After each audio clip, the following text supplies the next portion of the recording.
Graças e paz, irmãos. Vamos abrir a palavra do Senhor lá em Êxodo, capítulo 20. Vamos continuar na exposição dos 10 mandamentos. Domingo retrasado nós tivemos a oportunidade de meditar no prefácio deste mandamento. Hoje nós iniciaremos propriamente pelo primeiro mandamento. Mas eu quero chamar mais uma vez a sua atenção a partir do verso 1. Nós iremos ler do versículo 1 ao versículo 3. Diz assim a palavra de Deus: Então falou Deus todas estas palavras: Eu sou o Senhor, teu Deus, que te tirei da terra do Egito, da casa da servidão. Não terás outros deuses diante de mim. Vamos mais uma vez adorar ao Senhor em oração. Mais uma vez, Senhor, nós elevamos as nossas vozes a Ti para suplicar a Tua santa iluminação. Suplicar também que o Senhor amoleça o nosso coração. Nos dê humildade e nos livre, Senhor, de uma dura cerviz. Que o Teu povo, que está aqui nesta noite e que ouve a Tua voz, que o Teu povo trema e tema diante da Tua palavra. Que haja conversão, que haja regeneração, mudança de vida, quebrantamento, arrependimento, santificação. Que a Tua palavra, Senhor, nos leve a Te glorificar, a Te exaltar, e que a Tua palavra mate um pouco mais de nós, que possamos viver tão somente a vida do Senhor Jesus Cristo. Tem misericórdia de nós. Nós Te pedimos, no nome de Jesus. Amém.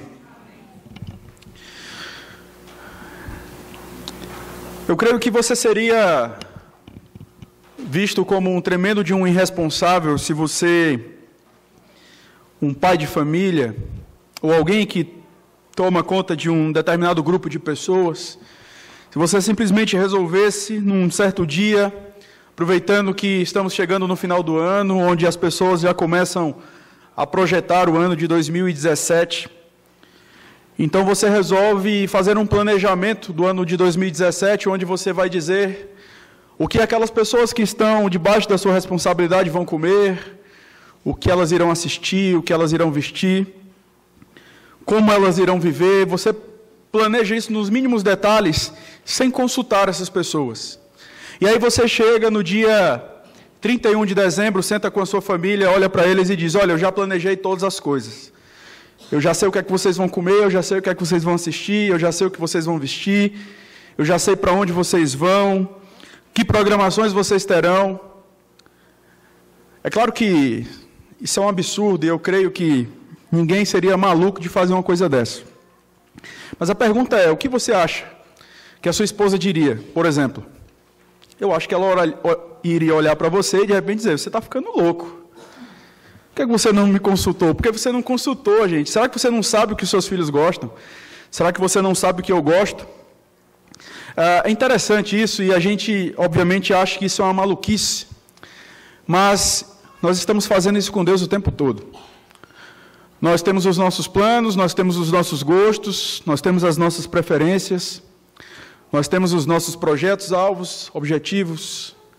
E muito poucas vezes nós consultamos a Deus e paramos para perguntar: será que Deus prefere isso? É interessante essa questão, porque às vezes nós falamos dos ateus, mas esse é um tipo de ateísmo, aquilo que nós chamamos de ateísmo prático. E isso é negar o primeiro mandamento. Quando Deus ele se coloca aqui como o nosso único Deus, Ele não se coloca simplesmente como o nosso único Deus em relação à nossa crença, mas em relação às nossas práticas. Deus é aquele que regula a nossa vida. Deus é aquele que determina. Ele não sugere. Deus determina aquilo que eu devo fazer da minha vida. As minhas preferências, aquilo que eu visto, aquilo que eu faço, tudo isso deve glorificar ao Senhor. Mas nós não estamos preocupados com isso. Nós simplesmente temos uma agenda e consultamos a Deus para que os nossos projetos deem certo. E negamos o primeiro mandamento, descumprimos o primeiro mandamento porque assumimos a responsabilidade que é devida somente a Deus, o privilégio que é devido somente ao Senhor. Ele é o nosso Deus. É muito fácil nós negarmos este mandamento, é muito fácil irmos contra este mandamento. De repente você acha que esse primeiro mandamento ele é aplicado a seitas que adoram imagens, por exemplo. Mas estamos muitas vezes, irmãos, assumindo o lugar de Deus e fazendo aquilo que nós achamos mais correto. Eu tenho algumas perguntas introdutórias para fazer a você nesta noite. Quem é o primeiro amor na sua vida? Quem é aquele que mexe com os seus sentimentos, aquele que mexe com os seus pensamentos? Para onde ou para quem vão a maioria dos seus pensamentos durante o dia, por exemplo? A quem você adora? Quem é o Deus que regula a sua vida? Com quem você se parece? Nós vimos no Salmo 115 que tornem-se semelhantes a eles todos os que o adoram. Nós nos parecemos com os nossos ídolos. Nós nos parecemos com aquilo que nós adoramos. E muitas vezes refletimos isso através do nosso estereótipo. Mas antes de nós entrarmos nas implicações deste primeiro mandamento, eu quero relembrar vocês algumas coisas que nós vimos. Nós vimos que Deus estava aqui no deserto do Sinai, renovando o seu pacto, dando a sua lei ao seu povo. Nós vimos que esta lei é a lei da perfeita liberdade. Deus, antes de dar os seus mandamentos ao seu povo, Deus lembra o seu povo daquilo que ele fez. Olhe, por favor, o verso 2 mais uma vez. A palavra de Deus diz: eu sou o Senhor teu Deus, que te tirei da terra do Egito, da casa da servidão. Nós vimos também que os mandamentos do Senhor, como lei da perfeita liberdade, muito mais do que nos amarrar, muito mais do que nos engessar, ela nos liberta. Deus dá a sua lei ao seu povo para o perpétuo bem do povo. E nós vimos naquela ocasião o Deuteronômio 6, 24.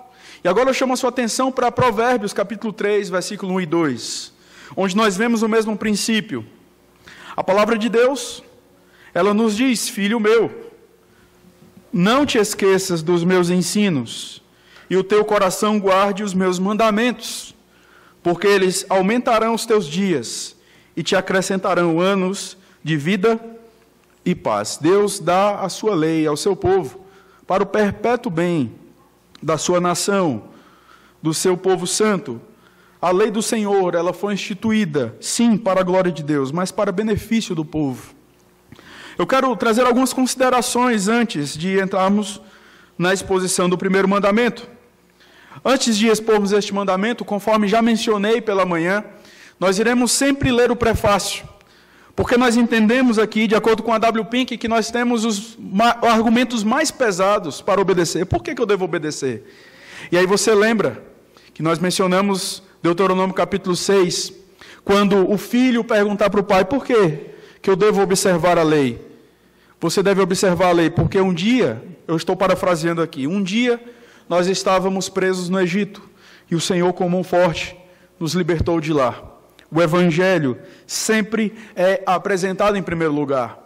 Um homem chamado Bruce Walker, ele diz que o preâmbulo e o prólogo histórico estruturam a maneira em que os 10 mandamentos devem ser entendidos, como resposta à bondade de Deus e não às suas ameaças. Nós sabemos que o descumprimento da lei do Senhor resultará em morte. O salário do pecado é a morte, é isso que a palavra de Deus diz para nós.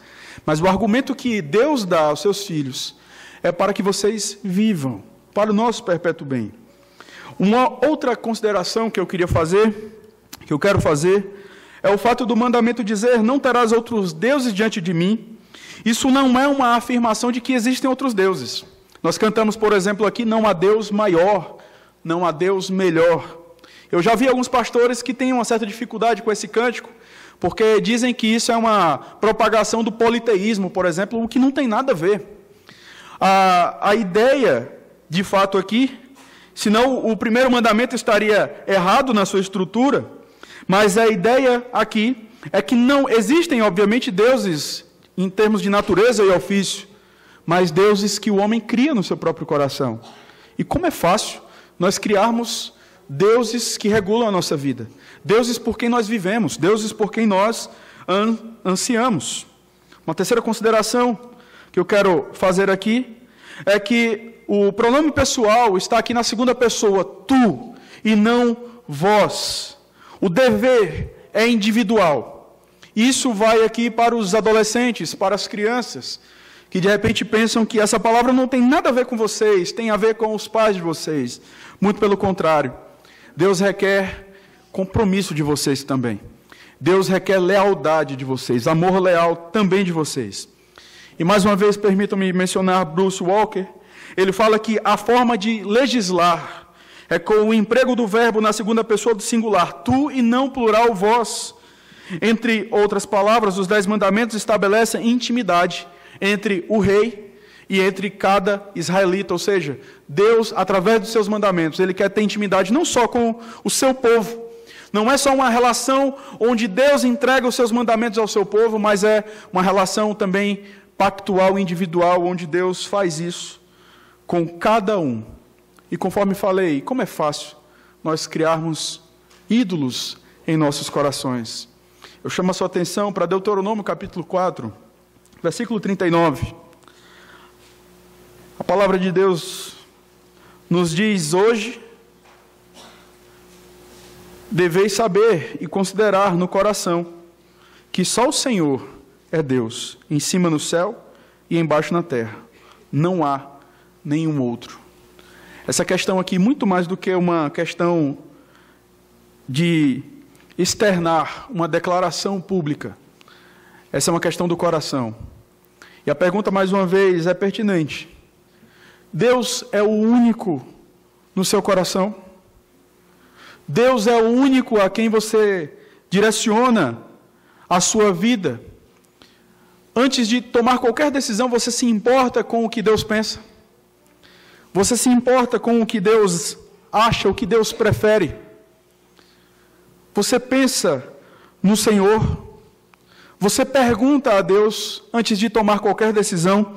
Eu pretendo ser muito prático, porque estamos quebrando este mandamento o tempo todo. E simplesmente porque nós definimos aqui, não, nós cremos que o nosso Deus é o único Deus. Eu diria aquilo que disse Tiago: fazes bem. Até os demônios creem. Isso não é suficiente. A questão é no seu coração. Deus é a única causa de mudança na sua vida. Deus é a única causa de mudança na sua fala, de mudança no seu comportamento, de mudança na sua forma de pensar. Antes de entrarmos ainda, eu quero pensar um pouco, quem é esse Deus? E é interessante, porque o capítulo 2 da Confissão de Fé, na primeira sessão, fala algumas coisas.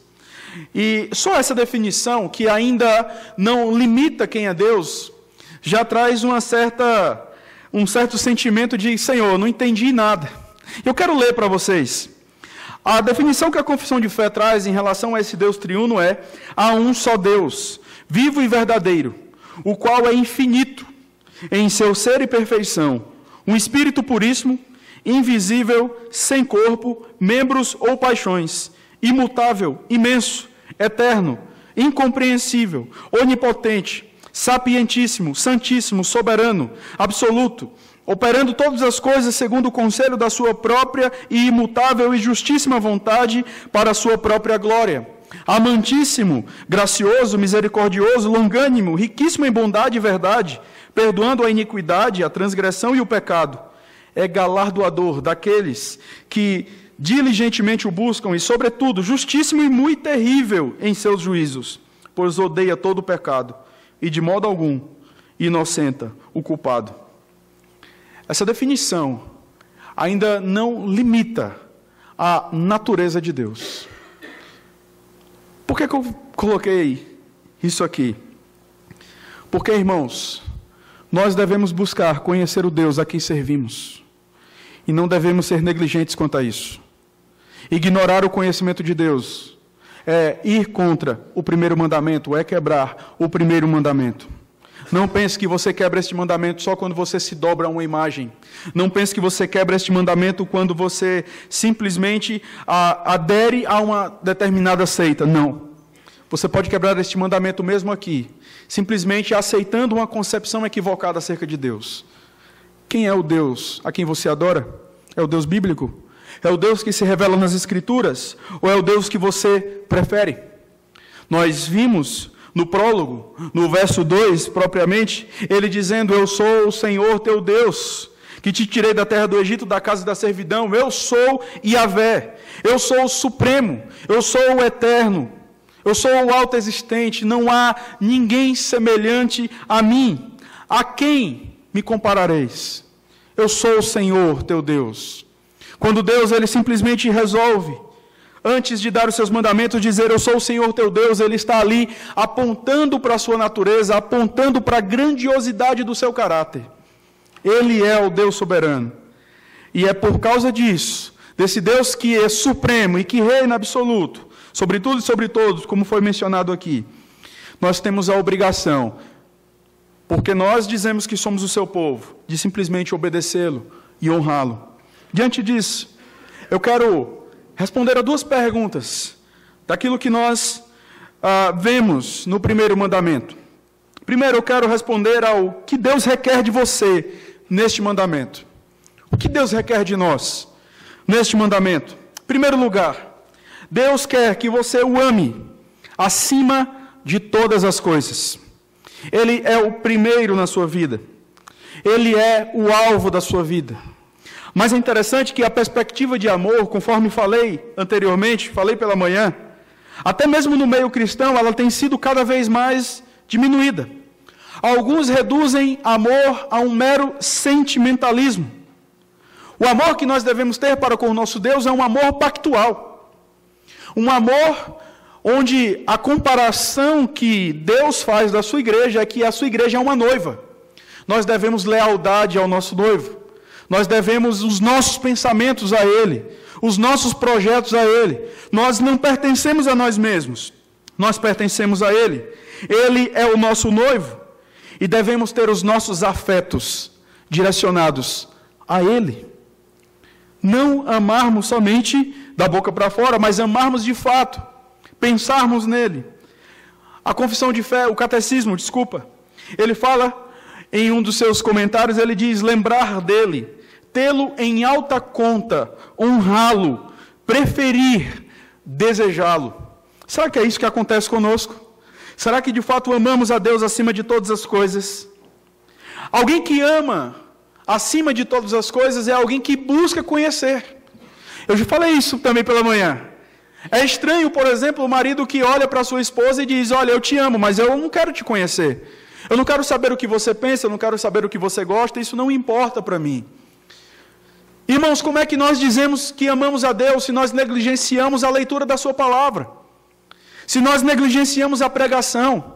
Se nós negligenciamos momentos de estudo da palavra, onde podemos ali conhecer mais e mais o nosso amado e assim amá-lo ainda mais? Nós sabemos, eu já mencionei isso algumas vezes, Deus não tem compromisso com a nossa sinceridade.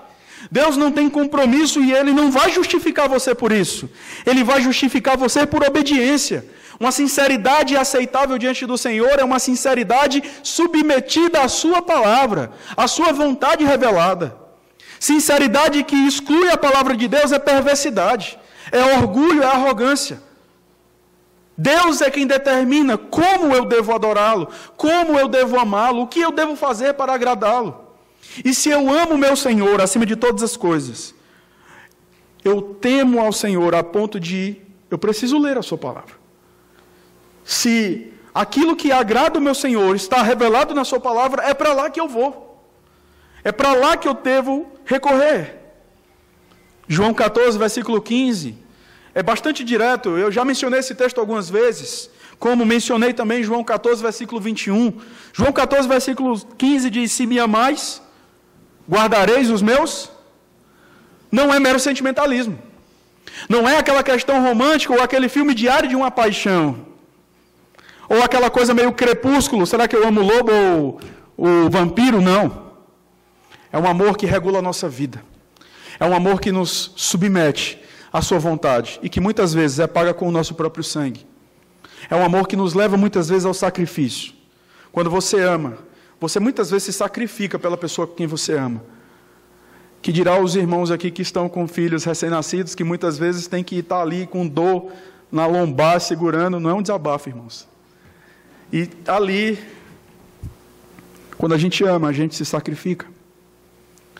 Nós não nos sacrificamos por Deus, porque nós não amamos ao Senhor. E aí você pode pensar, mas o sacrifício já foi feito, pastor. A palavra de Deus é muito clara. Deus, ele não senta conosco para negociar. Ele simplesmente quer nos matar, para nos refazer segundo o seu Filho. Versículo 21 de João 14, nós temos: aquele que tem os meus mandamentos e os guarda, esse é o que me ama. E aquele que me ama será amado por meu Pai, e eu também o amarei e me manifestarei a ele. Você ama Deus, então você guarda os mandamentos do Senhor. 1 João 2,5: aquele, entretanto, que guarda a sua palavra, nele verdadeiramente tem sido aperfeiçoado o amor de Deus. Nisto sabemos que estamos nele. Aquele que diz que permanece nele, esse deve também andar, assim como ele andou. Se nós amamos a Deus, nós vamos guardar a sua palavra. Observe, mais uma vez, é muito mais do que uma questão sentimental. É uma decisão diária. Os sentimentos e os afetos, eles estão presentes. Mas os nossos sentimentos, porque nos enganam, o nosso coração é enganoso, nós carecemos sim de uma obrigação. E sim, o alvo é óbvio. Nós estamos aqui porque amamos a Deus. Mas a obrigação e o sentimento caminham juntos. Não há nenhuma excludência em relação a isso.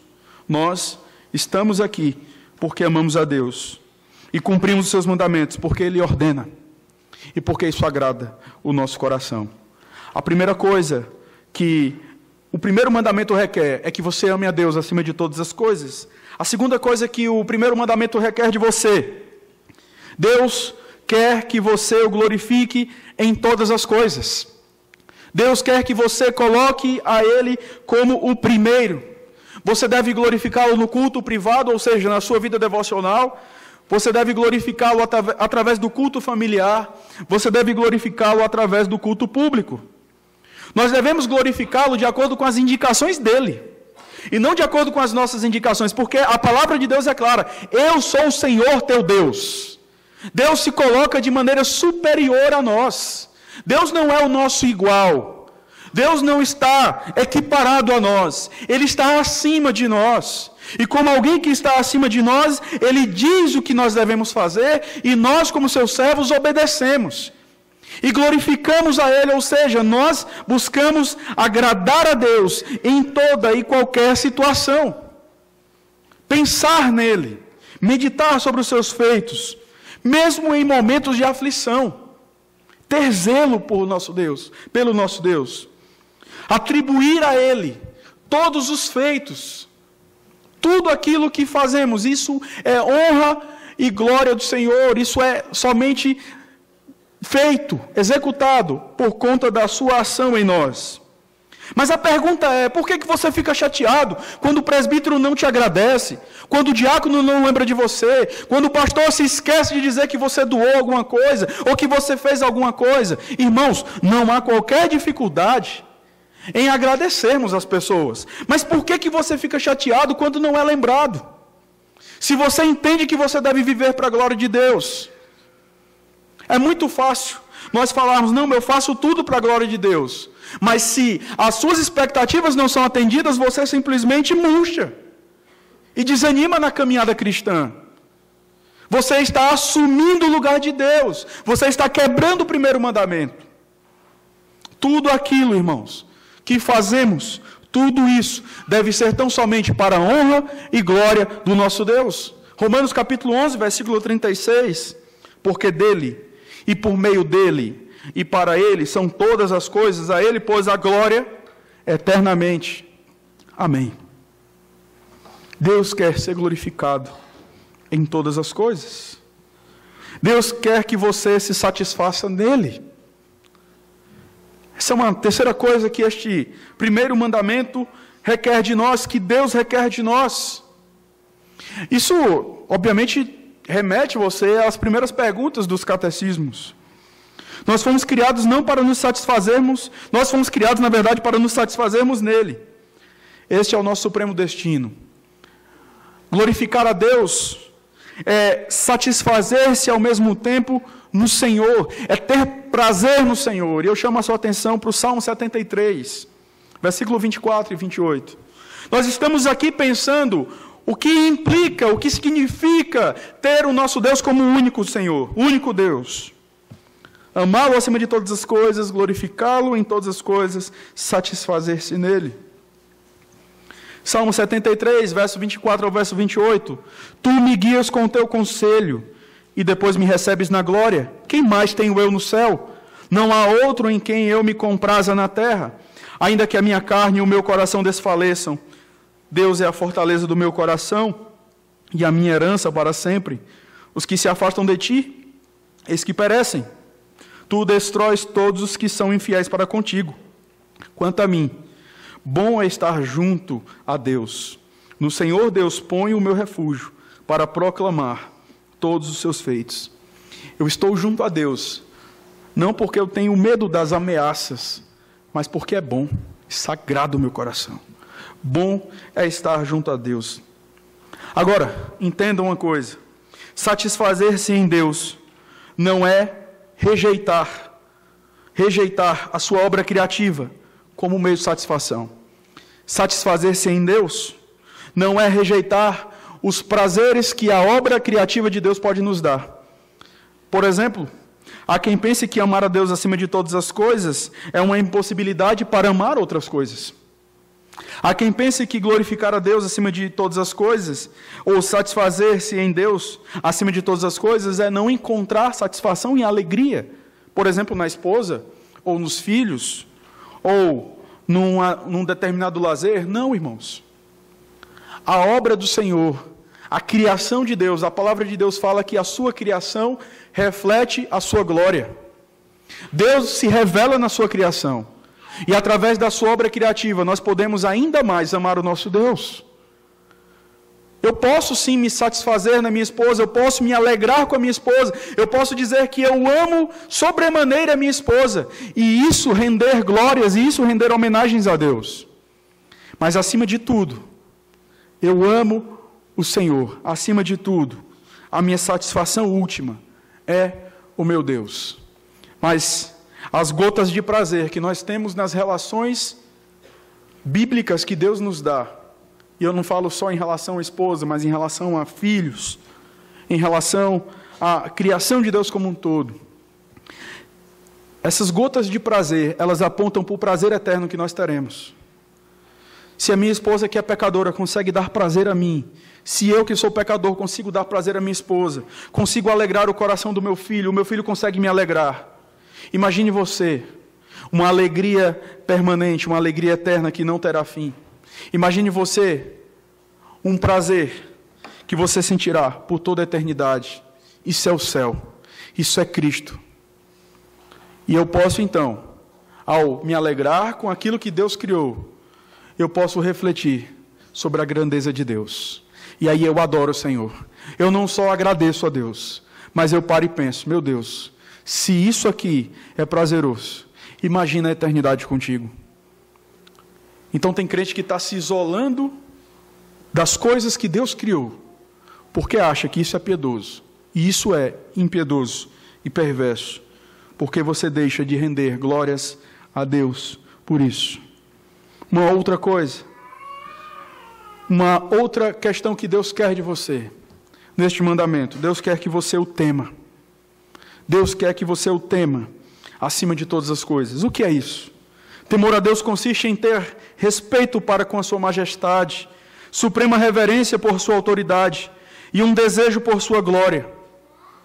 Como o amor de Deus é o motivo inicial da obediência, assim o temor é o grande dissuasor, ou seja, aquilo que nos convence da obediência. Provérbios 8, versículo 13 diz: o temor do Senhor consiste em aborrecer o mal, a soberba e a arrogância, o mau caminho e a boca perversa. eu os aborreço. É você simplesmente se perguntar aquilo que falei no início. Isso que eu estou fazendo agrada a Deus? Esse passo que eu estou querendo dar na minha vida agrada ao Senhor? O culto que nós temos oferecido a Deus agrada o Senhor? Esse relacionamento que eu estou tendo com essa pessoa agrada o Senhor? Ou será que nós nos achamos bons o suficientes para bancarmos a nossa vida e determinarmos aquilo que nós precisamos, aquilo que nós devemos fazer, aquilo que nós devemos crer? Nós dizemos individualmente que cremos e que tememos ao Senhor, até ao ponto em que alguém chega e contraria a nossa vida, e nos questiona a nossa santidade, questiona o nosso compromisso com Ele. Aí o temor do Senhor vai embora, porque Deus, Ele estabelece na sua igreja aqueles que vão conduzir o seu povo. Você tem temor ao Senhor? Você chega aqui no domingo à noite para ouvir a santa palavra de Deus com santas expectativas? Ou será que você está aqui simplesmente para comparar com os gurus que você tem de repente ouvido por aí? Será que Deus é o único Senhor da sua vida? Será que você teme a esse Deus? Eu quero fazer algumas perguntas a você. Voltando, tentando aplicar algumas questões que nós vimos até aqui. Você ama o Senhor Deus de todo o coração? Você ama esse Deus mais do que a você mesmo? O que te irrita mais? Quando alguém questiona a tua capacidade, a tua santidade, o teu caráter? Ou quando alguém questiona o teu Deus? Seus pensamentos são deles nas primeiras horas do dia? Será que você se importa com aquilo que o agrada? Uma outra pergunta. Você busca honrar o seu Deus conforme as determinações dele ou conforme as suas preferências? Sua postura no culto público, por exemplo, é uma postura de quem glorifica a Deus ou de quem não está nem aí para o que está acontecendo? Você de repente é indiferente. Nós tendemos a achar, por exemplo, que o culto é uma programação de domingo à noite, e nós nos esquecemos que o culto é um culto pactual, onde Deus prepara o seu povo, conforme nós vimos no capítulo 19 de Êxodo. Prepara o povo, porque eu vou descer e eu vou me encontrar com o povo. Será que nós caminhamos para a igreja, nos arrumamos para esse encontro solene com Deus? Ou simplesmente porque já virou automático? E se você não sai de casa, a sua roupa já vai sozinha para casa, porque você já está tão automático para vir para a igreja, você não para pensar naquilo que implica estar aqui? O que mais te dá prazer? O que te realiza mais? O que te dá mais alegria? Esse é o seu Deus. Nós devemos nos satisfazer tão somente no Senhor. Ele é o nosso Deus, Ele é o nosso amparo, Ele é o nosso escudo. A segunda pergunta: o que Deus condena neste mandamento? Em primeiro lugar, Deus condena o ateísmo. Nós sabemos que o ateísmo é a negação da existência de Deus. E de repente você pensa, pelo menos esse pecado eu não vou cair, porque eu creio que Deus existe. Mas existem dois tipos de ateus. Existe o ateu teórico, é aquele ateu que defende filosoficamente que Deus não existe. E existe o ateu prático. O ateu prático é aquele que até diz que Deus existe, mas vive como se Deus não existisse. Quando você vive dessa forma, você está quebrando o primeiro mandamento, mesmo dizendo que crê em Deus. E como é que eu posso fazer isso, pastor? Quando, por exemplo, nós tomamos as decisões sem pedir a orientação de Deus. Nós tomamos as decisões no impulso. Nós tomamos decisões baseadas naquilo que nós sentimos naquele momento. E não simplesmente paramos para pensar, eu vou orar. Eu vou perguntar para Deus, será que isso agrada o Senhor? Não, mas eu quero uma resposta agora. Olha, eu não tenho uma resposta para te dar agora. É claro que eu não estou dizendo que essa é uma questão absoluta. Nós temos que entender as circunstâncias, termos sabedoria para isso. Porque, por exemplo, você... vamos fazer um churrasco, nós vamos almoçar daqui a 1 hora. Não, peraí, deixa eu orar para saber se Deus vai... Não é, calma, não é por aí. Mas a questão é, em relação aos seus sentimentos, em relação às pessoas que você convive, você tem perguntado a Deus, você tem consultado o Senhor, em relação, por exemplo, ao trabalho. Senhor, será que este é o trabalho que vai glorificar o Teu nome? Será que este é o curso, Senhor, que vai glorificar o Teu santo nome? Será que essa pessoa, a quem eu gosto, com quem eu pretendo casar, será que ela vai me ajudar a glorificar o Teu nome? Será que é uma mulher do Senhor? Será que esse homem é um homem do Senhor? Será que nós fazemos isso? Oramos antes de tomar uma decisão tão importante como essa? Não. O que é que nós fazemos? Decidimos e depois chamamos a Deus para nos socorrer quando o circo está pegando fogo. Quando você faz isso, você quebra o primeiro mandamento. Não terás outros deuses diante de mim. Deus é o único Senhor. Ele deve ser consultado. É possível que você seja um ateu prático, quando nós simplesmente não contamos com a sua providência, quando nós nos esquecemos que mesmo diante de circunstâncias difíceis, conforme as que nós mencionamos aqui, circunstâncias muitas vezes de enfermidade, nós simplesmente reclamamos, murmuramos e nos esquecemos que há um Deus que controla perfeitamente a nossa história. Deus é quem envia as provações. Deus é quem aperta o nosso calo para que a gente se pareça mais com Cristo. E às vezes, ao invés de orarmos, ao invés de dependermos de Deus, o que é que nós fazemos? Respondemos com amargura. Respondemos com ódio. Quebramos o primeiro mandamento. Existem tantas formas de quebrarmos o primeiro mandamento. Nós estamos vendo algumas delas. Eu peço que você olhe depois o Catecismo Maior, da pergunta 104 à pergunta 106, e dê uma consultada lá. É pecado contra o mandamento quando nós, por exemplo, ignoramos a oração. E quantas vezes, irmãos, nós não estamos fazendo isso? Quantas vezes não deixamos, e quando fazemos, para orar somente na sexta-feira, na reunião de oração? Como é que está a sua vida de oração? Como é que está a sua agenda? Será que Deus mexe nessa agenda? O ateísmo prático, ele se revela de várias formas. Deus condena neste mandamento o ateísmo. Deus condena também a ignorância quanto à sua pessoa. Eu quero chamar a sua atenção para o que diz a pergunta 105 do Catecismo Maior. Eu não vou mencionar toda a resposta. A pergunta é: quais os pecados proibidos no primeiro mandamento?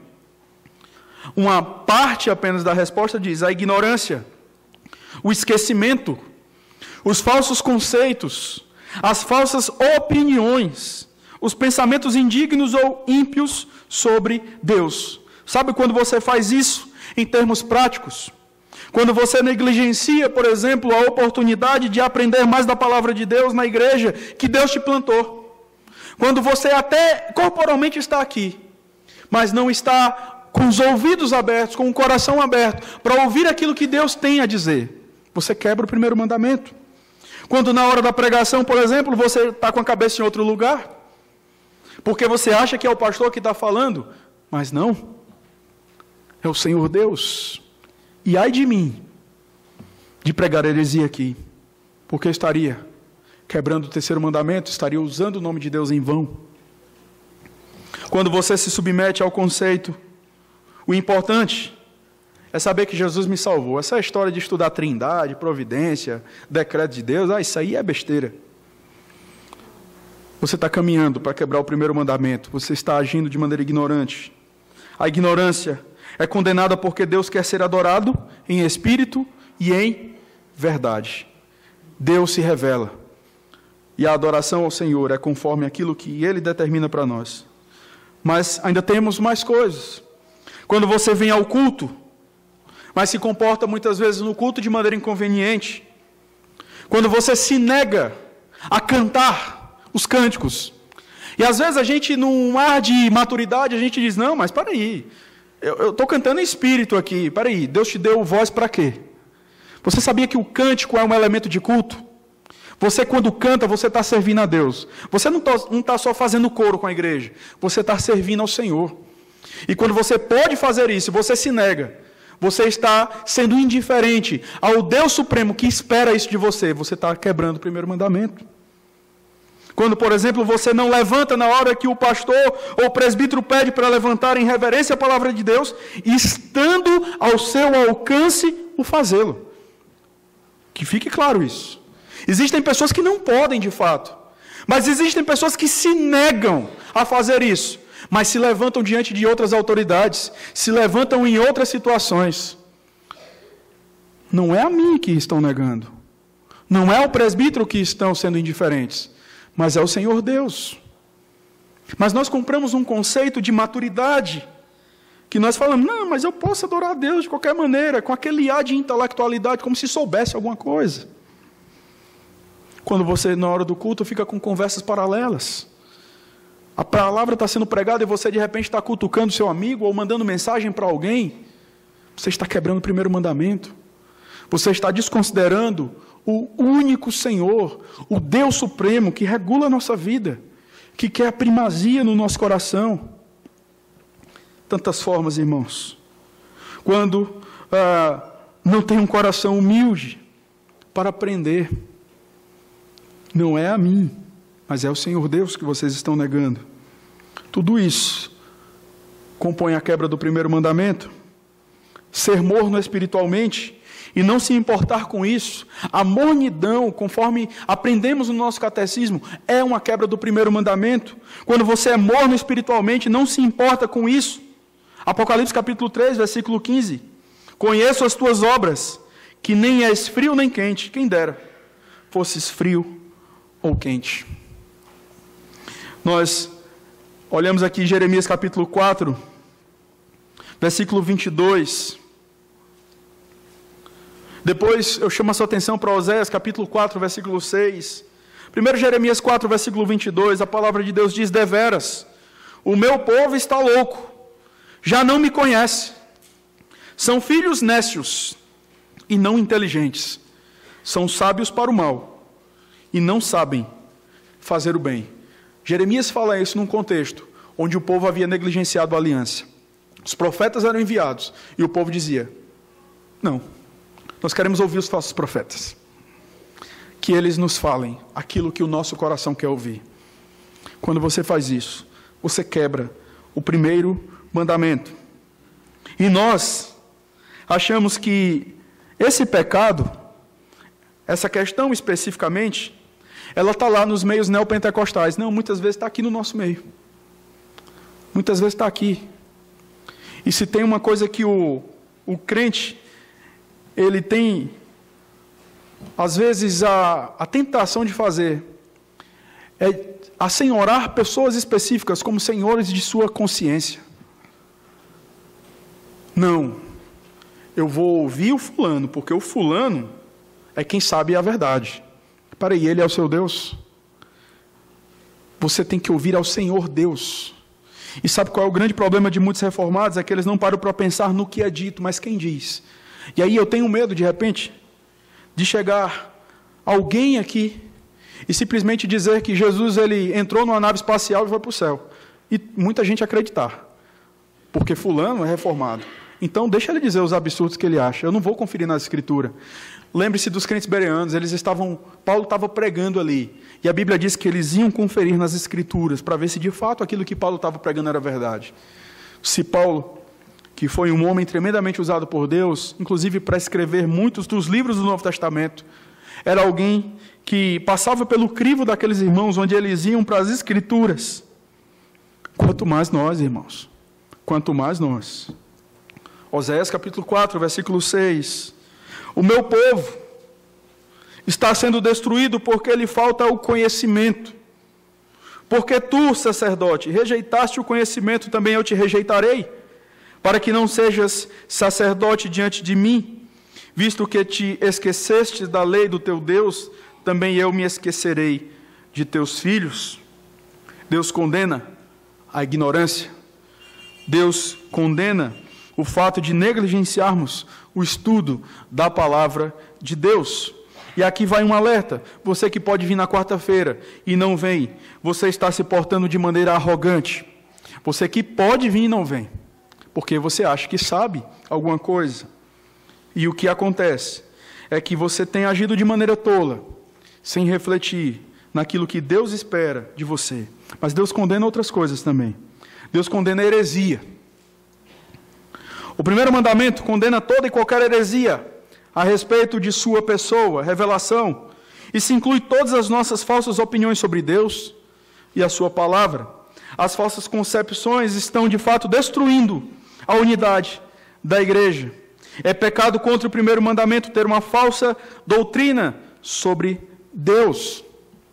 E isso engloba a Trindade Santa. Como você vê Jesus Cristo? Apenas como seu Salvador? Ou será que você o vê também como seu Senhor? Como você vê o Espírito Santo de Deus? Como Deus que ilumina o nosso entendimento? O único capaz de convencer o homem do pecado, da justiça e do juízo? Ou simplesmente como uma força? As heresias, elas existem ainda hoje. E você pode facilmente encontrar, por exemplo, entre os testemunhos de Jeová, os mormons, adventistas dos últimos dias, os espíritas. Seitas que carregam uma falsa compreensão em relação a uma ou outra pessoa da Trindade. E o que nós fazemos? Venham, estejam debaixo dos meus braços, porque eu vou convencê-los. Mas qual a atitude que nós devemos ter com os hereges? 2 João, versículo 10, versículo 11. Não esqueça. Se alguém vem ter convosco e não traz esta doutrina, não o recebais em casa, nem lhe deis as boas-vindas, porquanto aquele que lhe dá boas-vindas faz-se cúmplice das suas obras más. Essas seitas que têm uma visão distorcida em relação ao Senhor, elas devem ser rechaçadas. E você não está longe de pensar de maneira errada. Você precisa se dobrar às Escrituras. Você deve recorrer à palavra de Deus. Quer fugir de heresia? Não quer ser levado como uma criança por qualquer vento de doutrina? Estuda a palavra. Se dobre diante da palavra de Deus. É ela quem vai nos conduzir. Mas Deus condena também. Por último, neste mandamento, Deus condena a idolatria. E nós não poderíamos deixar de falar disso. Quando nós falamos de idolatria, de repente a primeira coisa que vem na nossa mente são pessoas que se dobram diante de imagens. Mas não, o Senhor sempre trabalha essa perspectiva da idolatria como uma questão do coração, uma questão voltada em relação àquilo que me agrada. Entendendo um pouco o contexto de Israel, onde Deus estabelece este mandamento, eu chamo a sua atenção para Ezequiel. É importante nós irmos para esse texto, para nós entendermos em que contexto Deus dá este mandamento. Ezequiel capítulo 20, versículo 7 ao versículo 10.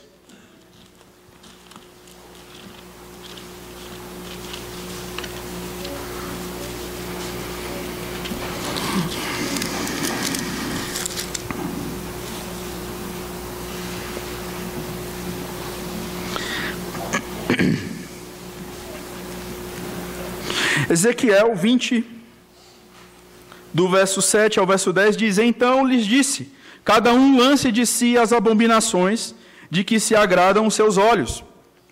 Esse relato aqui é o relato de quando o povo estava saindo do Egito. E não vos contamineis com os ídolos do Egito, eu sou o Senhor vosso Deus. Mas rebelaram-se contra mim e não me quiseram ouvir. Ninguém lançava de si as abominações de que se agradavam o quê? Seus olhos, nem abandonava os ídolos do Egito. Então eu disse que derramaria sobre eles o meu furor, para cumprir a minha ira contra eles no meio da terra do Egito. O que fiz, porém, foi por amor do meu nome, para que não fosse profanado diante das nações, no meio das quais eles estavam, diante das quais eu me dei a conhecer a eles, para os tirar da terra do Egito. Tirei-os da terra do Egito e os levei para o deserto. O povo estava há muito tempo no Egito. E para eles, o povo da aliança, o povo que, do pacto, eles já estavam acostumados com os deuses do Egito. E é interessante, porque quando a Escritura fala sobre o Egito, a Escritura compara o Egito ao império das trevas, o sistema de pensar do mundo. E saiba, quando nós vivemos no Egito, nós nos acostumamos com os deuses do Egito. Daí eu te pergunto, será que não é fácil você ser um idólatra?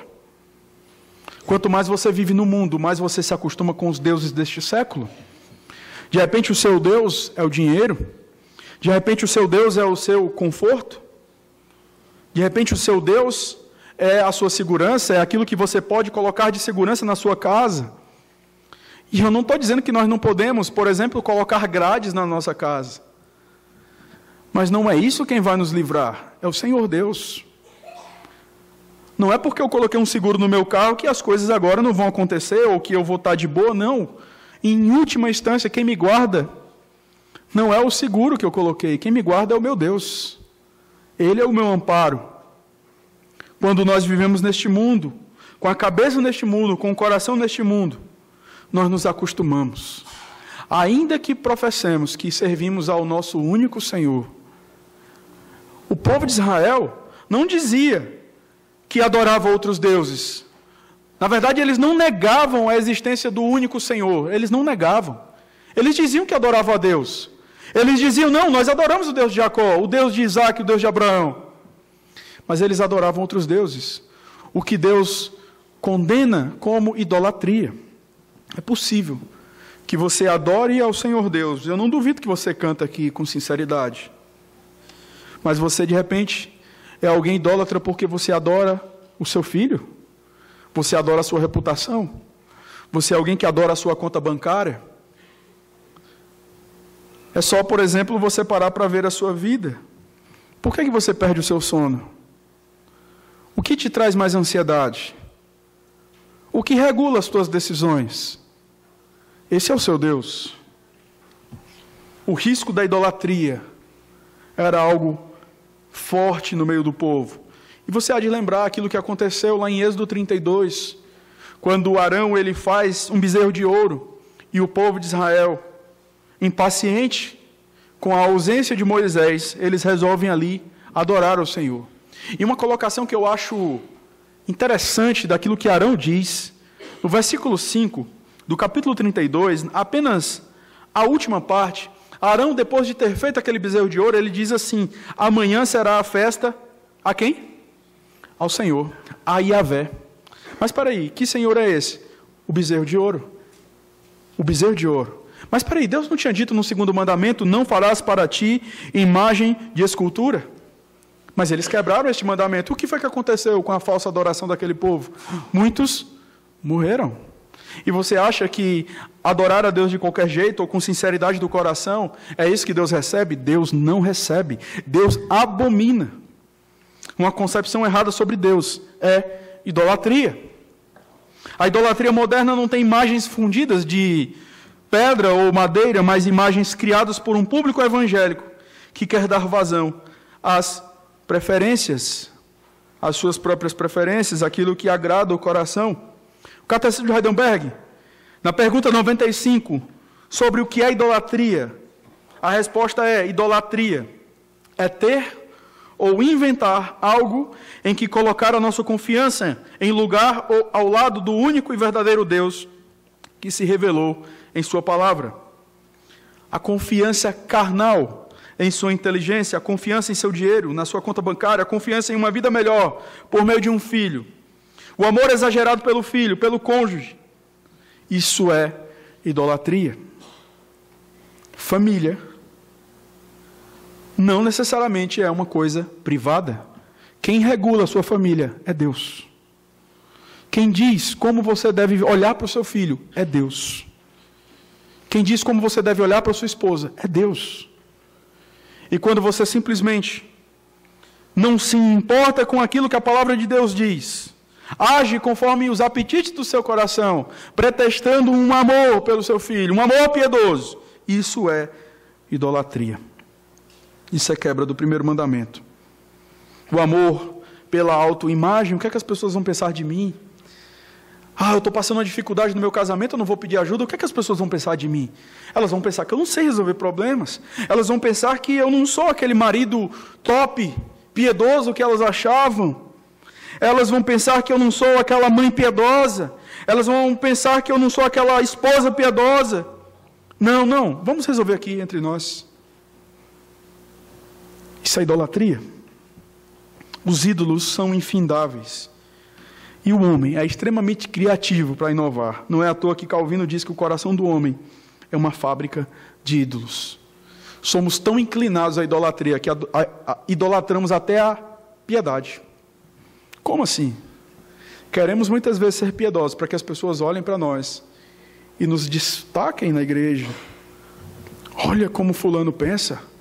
Olha como ele é firme, um crente firme, reformado. Isso é idolatria. Mas eu tenho algo a dizer para você antes de nós encerrarmos aqui. Eu creio que hoje, assim como em todas as oportunidades que nós teremos ao meditar nos mandamentos do Senhor, hoje é um dia de arrependimento. Hoje é um dia de você, honestamente, não ter uma dura cerviz diante do Senhor. E se perguntar, será que Deus tem sido o único na minha vida? Será que Deus tem sido o único que tem regulado meus sentimentos, minhas emoções, a minha vida, as minhas decisões, a forma como eu olho para o mundo? Isso eu faço pelas lentes do Senhor Deus expressas na sua palavra. Será que é isso que acontece? Eu não estou falando aqui para que você de repente pense, mas todo mundo é pecador, né? Sim, todo mundo é. Mas Deus requer santidade de nós. Não tenha esse discurso perverso. É impossível, irmãos, nós cumprirmos perfeitamente o primeiro mandamento. É impossível. Todos nós lutamos contra os ídolos dos nossos corações. Todos nós. Todos nós. Mas eu tenho uma boa nova para você. Eu sei que você conhece também, alguém que veio e em toda a sua vida teve as suas emoções, teve as suas práticas, teve a sua fé regulada pelo único Deus. Esse é o Senhor Jesus Cristo. Ele cumpriu perfeitamente o primeiro mandamento. Ele foi obediente ao Senhor Deus. Ele foi obediente até a morte. Ele não pecou. Ele obedeceu perfeitamente. E se você confiar nesse Senhor Jesus, se você se dobrar diante dele, se você confessar os seus pecados diante dele, ele pode não só salvar a sua vida, ele pode mudar o seu coração. Ele pode fazer com que você compreenda que só há um único Deus, que só há um único Senhor, só há uma única pessoa por quem vale a pena viver, por quem vale a pena acordar todos os dias, pensar e trabalhar. Ele é o único Deus, o único que regula a nossa vida. Ele cumpriu perfeitamente. E a sua obediência perfeita foi creditada a nós. Você não obedece perfeitamente, mas Cristo fez isso por você e creditou a obediência dele a você. De modo que hoje, diante de Deus, você é visto como alguém justificado. Alguém que, mesmo imperfeito, alguém que foi justificado por aquilo que Cristo fez. Você é visto pelo Senhor Deus como alguém sem mácula, sem ruga. É isso que nós vemos em Judas. Ele cuida de nós para nos apresentar como alguém sem mácula e sem ruga diante do Pai. É assim que nós somos vistos hoje. Por isso, se você ouve hoje a voz do Senhor, e se você não tem cumprido perfeitamente, descansar naquilo que Cristo fez, sem buscar uma vida compatível, digna do Evangelho, isso é perversidade diante do Senhor, isso é pecado, isso é abominação diante do Senhor. Porque o Cristo que nos salvou, Ele requer a obediência de nós, como prova de gratidão, de amor. Se você descansa em Cristo, você também trabalha em Cristo. Se você descansa nos méritos de Cristo, você trabalha diligente, para que Cristo cada vez mais transpareça naquilo que você fala, naquilo que você faz. Transpareça para este mundo corrupto, este mundo que anda em trevas. Eu quero convidar você nesse momento a baixar sua cabeça, a orar ao Senhor. Ter um tempo de oração, um tempo onde você, diante da palavra pregada, se você precisar, confesse. Eu sei que precisa. Confesse diante do Senhor. E confie inteiramente naquilo que Cristo fez. E peça a Deus que molde seu coração, para que em seu coração, em primeiríssimo lugar, seja achado somente o Senhor.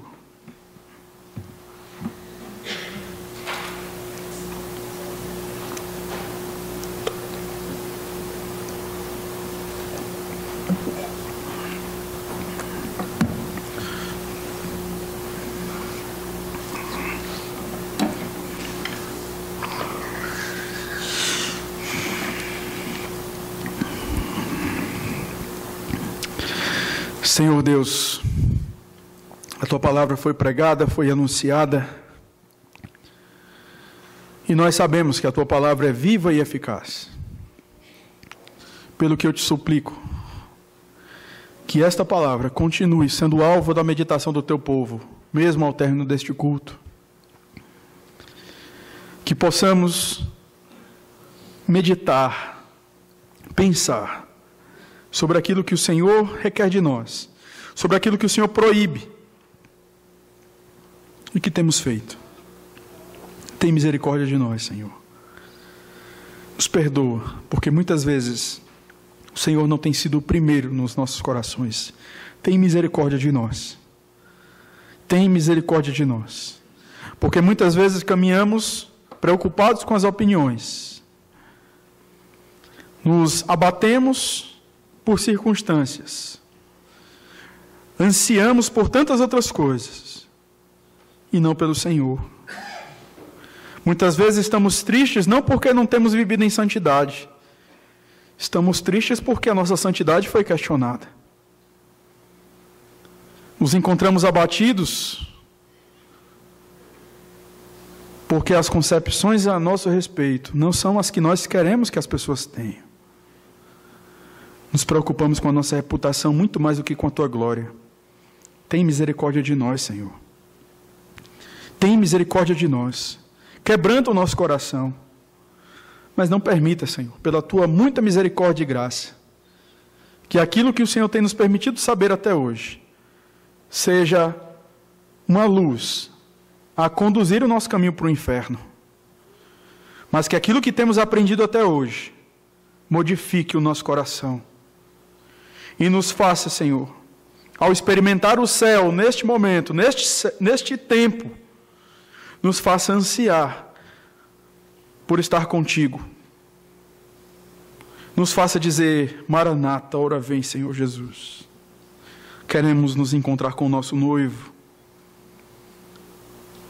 A eternidade, ela começou no dia que nós nos encontramos com o nosso Senhor Jesus.